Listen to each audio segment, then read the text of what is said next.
Assalamualaikum warahmatullahi wabarakatuh. Kita bertemu kembali pada kuliah PAD Ilmu Kealaman Dasar, itu bagian 5. Untuk hari ini kita akan membahas bagian atmosfer dari bumi dan alam semesta. Bumi dalam alam semesta. Sebagaimana lanjutan dari minggu yang lalu, kita sudah membahas bagian-bagian dari bumi. Hari ini kita akan membahas bagian udara, bagian lapisan udara di atas bumi, di atas permukaan bumi. Untuk mendapatkan berkah dari Yang Maha Kuasa, kita memohon supaya apa yang kita pelajari mudah kita pahami, mudah kita mengerti, dan mudah kita implementasikan. Untuk itu mari kita berdoa dalam hati masing-masing sesuai dengan keyakinan masing-masing. Berdoa dimulai.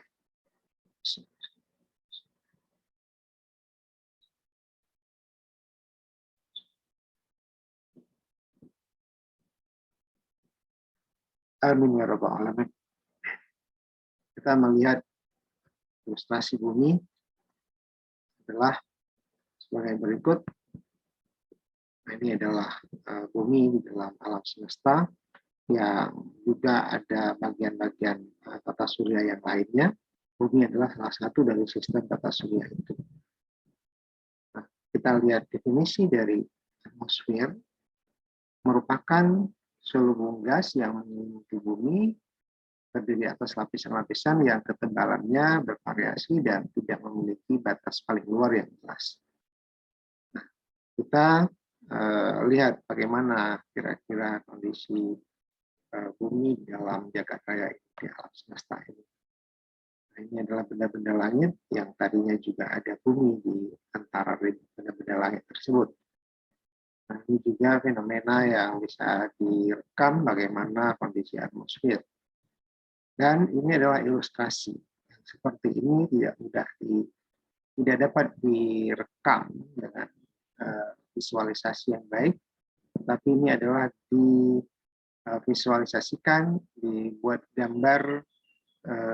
gambaran-gambaran dengan warna yang berbeda-beda, dan inilah yang kemudian ditentukan sebagai bagian dari atmosfer yang diberi nama dengan penamaan tertentu berdasarkan karakteristik dari lapisan atmosfer itu sendiri.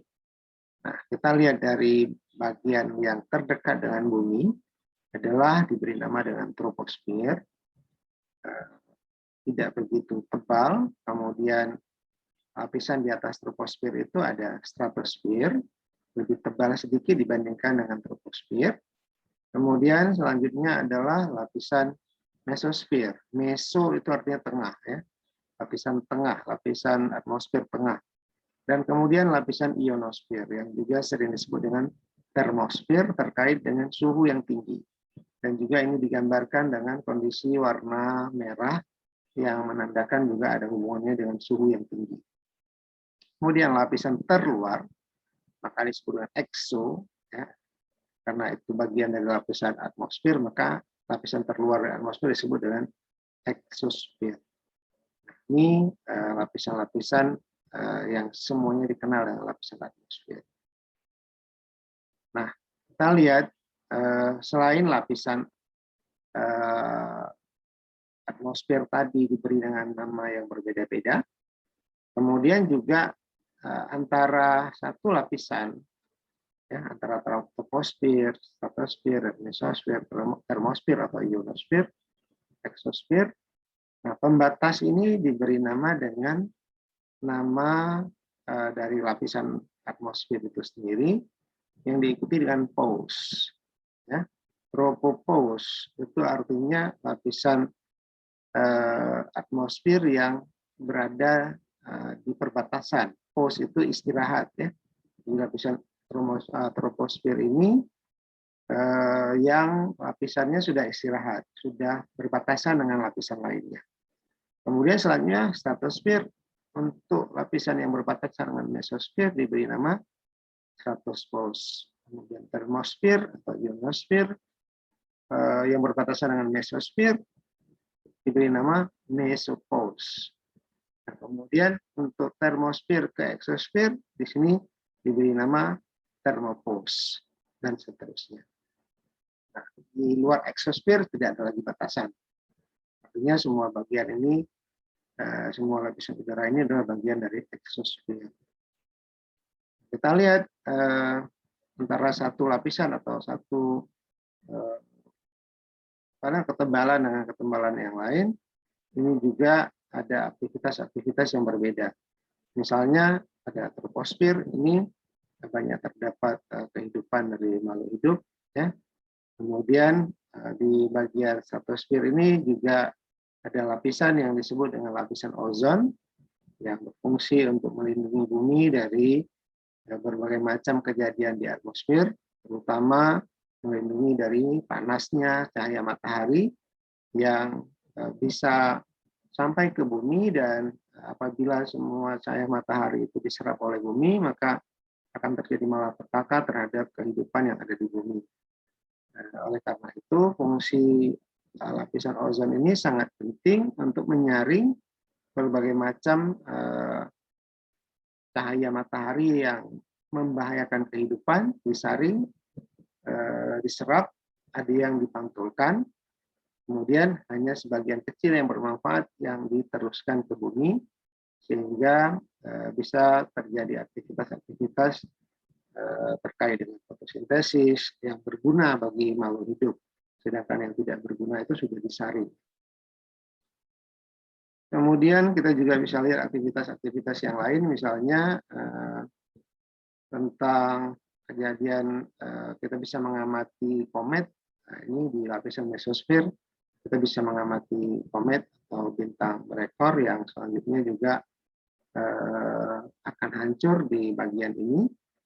Ya, kemudian di termosfer ini adalah terjadinya perubahan suhu yang sangat signifikan. Ya, perubahan suhu yang sangat signifikan. Kita bisa lihat suhunya bisa sangat tinggi. Dan di bagian inilah ditempatkan satelit-satelit yang dioperasikan di ruang angkasa. Kemudian, apa fungsinya atmosfer bagi bumi? Ternyata itu punya fungsi yang sangat penting, khususnya adalah menjaga kestabilan jumlah air yang ada di bumi. Ya, sehingga air yang ada di bumi itu berada dalam jumlah tetap. Kalau terjadi kondensasi atau terjadi evaporasi, penguapan hilang sementara, kemudian di lapisan atmosfer ini terjadi kondensasi, uap air tadi berubah lagi wujudnya menjadi cair dan jatuh sebagai hujan. Nah, air di bumi ini tidak pernah lepas, ya, tidak pernah sampai keluar angkasa, tidak pernah sampai ke lapisan termosfer dan eksosfer, tapi dia berada di lapisan troposfer, ya, dan membentuk siklus air di bumi. Bagaimana caranya? Seperti saya sampaikan tadi, ada penguapan oleh cahaya matahari, oleh panas matahari, air dalam bentuk cair diubah dalam bentuk uap, kemudian sampai di lapisan troposfer ini, karena pendinginan, maka dia akan terjadi kondensasi, dan uap air itu berubah lagi menjadi butiran-butiran air yang jatuh melalui presipitasi atau hujan. Nah, kita lihat bahwa di troposfer ini, ya, lapisan paling bawah ini troposfer, itu suhunya bisa mencapai minus 50 derajat Celcius. Nah, kondisi suhu yang menyebabkan kondensasi itu adalah suhu yang rendah. Nah, disinilah yang kemudian uap air itu berubah menjadi air kembali. Ya, tidak sempat lepas ke lapisan stratosfer, mesosfer, dan seterusnya. Tetapi di sini akan terjadi kondensasi, terjadi perubahan dari uap air menjadi butiran air, dan jatuh kembali menjadi hujan, sehingga jumlah air di bumi itu selalu tetap. Nah, kejadian banjir itu hanya proses menghambat hujan yang turun yang berubah, yang disebabkan oleh berkurangnya hutan yang ada di bumi yang kemudian tidak ada dari bagian permukaan bumi yang mampu menghentikan laju hujan yang jatuh dari langit itu atau dari lapisan troposfer itu. Nah, ini ada gambar ya, apa yang bisa kita lihat. Ini adalah bumi, kemudian ini adalah air di sekeliling bumi, ya, lautan di sekeliling bumi. Kemudian ini adalah bulan. Nah, ternyata posisi bulan ini bisa mempengaruhi tarikan air yang ada di laut yang bergerak setiap hari yang dikenal dengan pasang dan surut. Air pasang itu apabila kondisinya mendekat ke bulan, ya, adanya gravitasi bulan itu yang menyebabkan tarikan air yang menyebabkan pasang naik, dan kemudian menjauh itu menyebabkan pasang surut. Dan ritme pasang naik dan pasang surut ini dalam sehari semalam itu terjadi 2 kali. Dan yang paling besar itu terjadi pada saat bulan purnama. Dan tadi malam kelihatannya itu bulan purnama, sehingga pasang itu lebih tinggi naik ke daratan. Kemudian kita lanjutkan, ya, kita lihat fungsi dari atmosfer ini adalah juga untuk menyaring sinar UV, ya, sinar ultraviolet. Dan kenapa harus disaring? Sinar UV ini ada yang membahayakan bagi makhluk hidup.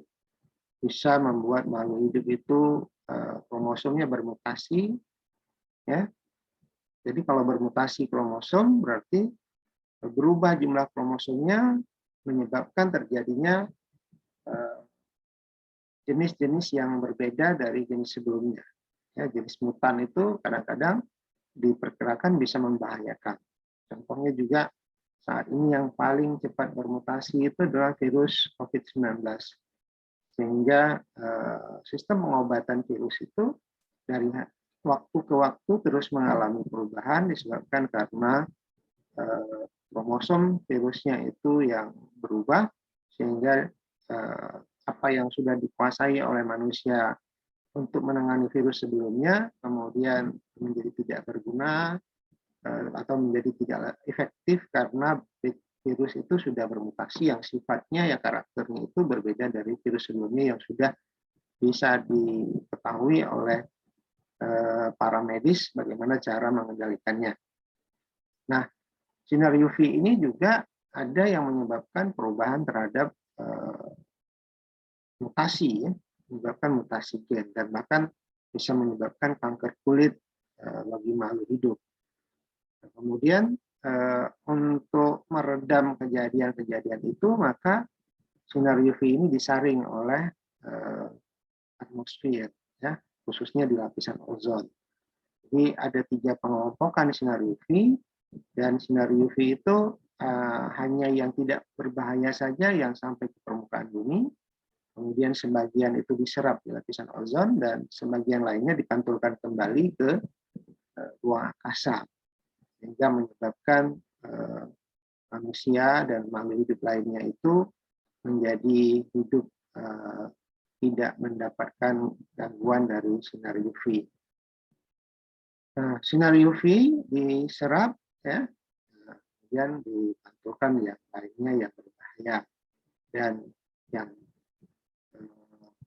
sebagian saja yang sampai ke permukaan bumi, mulai dari sinar tampak, ya. Sinar tampak ini adalah sinar yang dikenal dengan panjang gelombang pendek, ya. Ini yang bisa diteruskan sampai ke bumi dan juga berfungsi, salah satunya adalah untuk proses fotosintesis.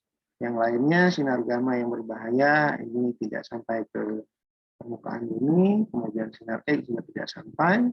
Yang lainnya yang sampai adalah mulai dari sinar tampak, kemudian gelombang inframerah dan gelombang radio.